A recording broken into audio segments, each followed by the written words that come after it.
bro. So bro, ito, i-try mo muna kasi ikaw naman yung ano. So yan, kuha ka lang dyan ng hibla, yan. Yan, kinilaw na. Sarap. Nagkakit din. Sarap. Kaya dito.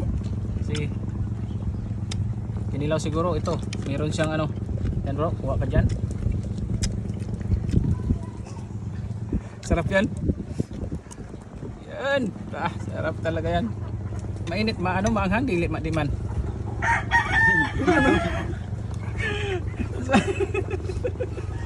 So ito lang sa akin, ito lang brother sa akin brother. Yan ang ito yung the best na. Pwede. Ayan ba yun? Ayan lang.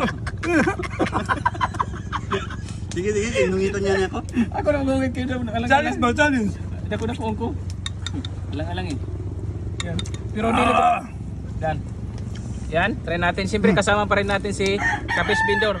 So sa mga followers ko dyan na isa itong masbatin nyo rin, kagaya ko. So kung paano nyo ako sinusuportahan, pakisuportahan naman si Kapis Bindor. Tunay na vlogger na nasa puso talaga yung pagpapasaya.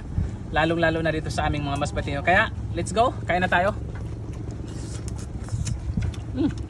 Tamis na. Guys.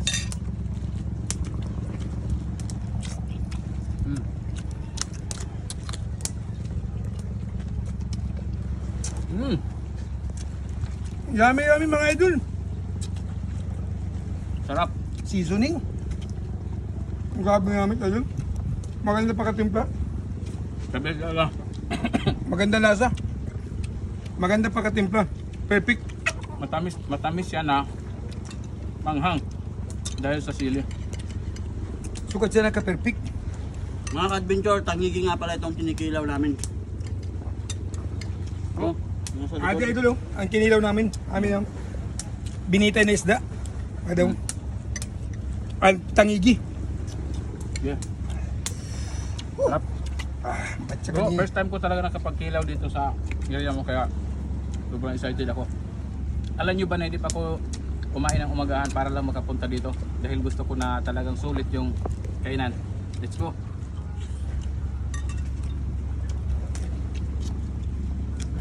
Sarap.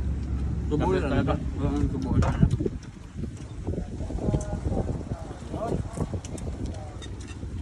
So yun, pagkatapos ito mga ka-adventure, proceed naman tayo sa ating masarap na inihaw na pampano.